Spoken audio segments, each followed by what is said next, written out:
जैसा कर्म वैसा फल।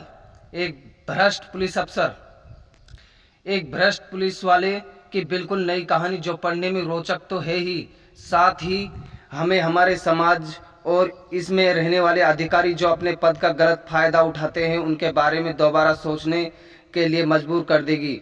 तो आइए पढ़ते हैं कहानी। हेमा डरते हुए पुलिस स्टेशन में आई। तब उसके चेहरे पर डर का साया साफ दिख रहा था। डरे हुए मन से उसने दबे पांव आगे आने की हिम्मत की। आगे कुर्सी पर एक पुलिस को देखकर उसने राहत की सांस ली।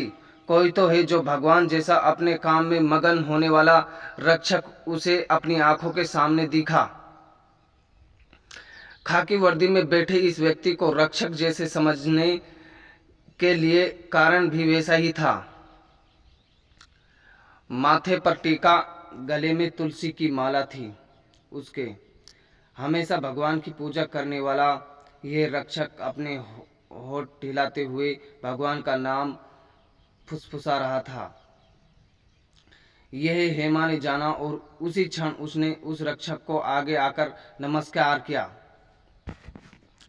उसे से पूछा, साहब मैं हेमा उदयवाड़ा गांव से हूं। मेरा पति आपके थाने में कैद है। किसको मिलूं? मुझे कुछ भी समझ में नहीं आ रहा है। उस रक्षक ने उसकी तरफ चिंता में देखा और पूछा, नाम क्या है तुम्हारे पति का?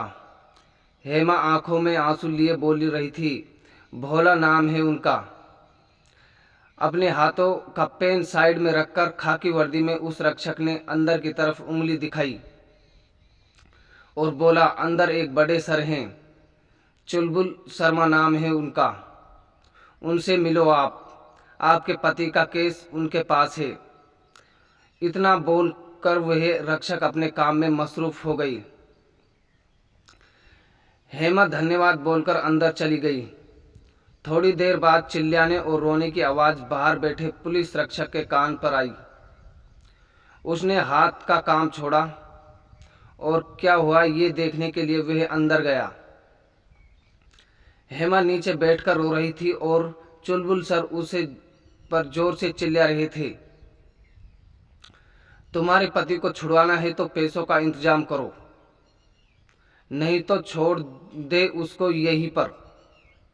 हमें उसे से कोई लेना देना नहीं है। रिश्वत चाहिए थी इसलिए धमकी दे रहे थे। चुलबुल सर हेमा उन्हें बोल रही थी कि साहब मेरे पति की कोई भी गलती नहीं है, फंसाया गया है उन्हें। पर सर को कुछ फर्क नहीं पड़ता। उल्टा वो हेमा को खरी खोटी सुना रहे थे और ऊपर से धमका रहे थे।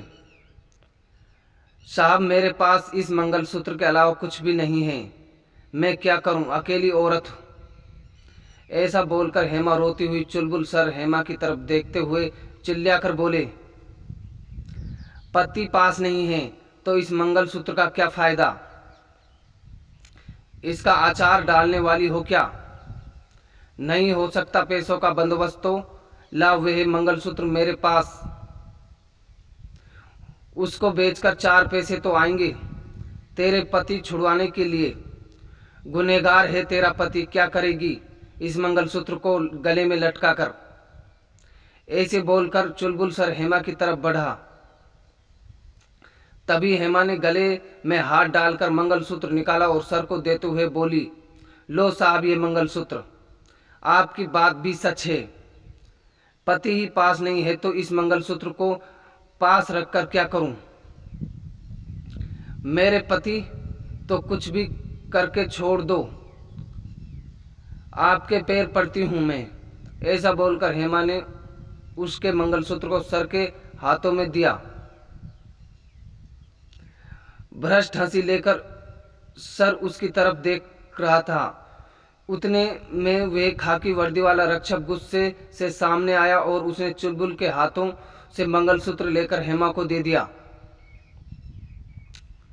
वो गुस्से में सर की तरफ देखकर चिल्लाया, चुलबुल यह क्या हरकत है तुम्हारी? सुहागन औरत के मंगलसूत्र पर नजर जाए इतनी बुरी सोच है आपकी? भ्रष्ट काम और भ्रष्ट नजर, आपको नींद कैसे आती है ऐसे बर्ताव करके? उसकी मदद करने के बजाय आप उसे गरीब औरत का मानसिक शोषण कर रहे हैं। इसके लिए ही खाकी वर्दी पहनी थी क्या आपने? कहां पर भोगोगे ये सब पाप? तब वह रक्षक हेमा को बोलता है, ये लो आपका मंगलसूत्र और पहन लो, और एक अच्छा वकील ढूंढो और जमानत करवा लो अपने पति की। पैसे नहीं है तो मुझे बोलो, मेरे पहचान में तुम्हें अच्छा वकील बताता हूँ। जमानत पर छूटने पर उसकी फीस मुझे वापस देना। ऐसा बोलकर वो रक्षक पांडे की तरफ गुस्से से देखने लगा। वैसे ही पांडे नीचे नजर झुकाकर वहां से चला गया। हेमा ने उस भले इंसान को धन्यवाद कहकर वकील का पता पूछकर वहां से चली गई। इस वारदात को बहुत दिन हो चुके थे और खाकी वर्दी का वह भला इंसान सेना निवृत्त होकर 8 महीने हो चुके थे। आज पेंशन लेने के लिए बैंक में लाइन में रक्षक शांत मन से खड़ा था। तभी उनको उतने में जाना पहचाना चेहरा उस बैंक में एक टेबल पर बैठा दिखा। लाइन छोड़कर यह रक्षक वहां गया और देखता है तो क्या चुलबुल सर। चुलबुल का एक हाथ थर थर कांप रहा था, मुंह थोड़ा सा टेढ़ा हुआ था और पैर बहुत थर थर करते हुए दिख रहे थे। क्या हुआ सर, ऐसे कैसे हुआ ये सब? मुझे तो खबर भी नहीं यह सब कि बड़े अपनेपन से उस रक्षक ने पूछताछ की। सर से बाजू में खड़ी सर की पत्नी सामने आई और बोली, नसीब के भोग रहा है, दूसरा क्या होगा। 2 महीने हो गए, अब पगार लेने के लिए लाना पड़ा है इनको। कुछ भी बचा नहीं हमारे पास। बहुत इलाज किया, पैसे खर्च किए, लेकिन कुछ फर्क नहीं पड़ता इनको।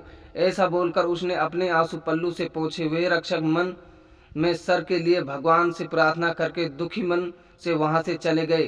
कर्म का मिलने वाला फल ऊपर वाले का ही ये सिस्टम शायद ऐसे ही चलता है। धन्यवाद दोस्तों।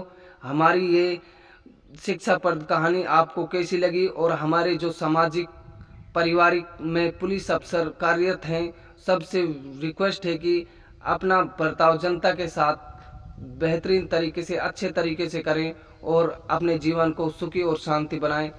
ऐसी कहानी सुनने के लिए हमारे चैनल को सब्सक्राइब करें, लाइक करें, कमेंट करें, और हमारे चैनल पर आप नए आए तो हमारे चैनल को सब्सक्राइब करें। धन्यवाद दोस्तों आपका हमारे वीडियो को देखने और सुनने के लिए।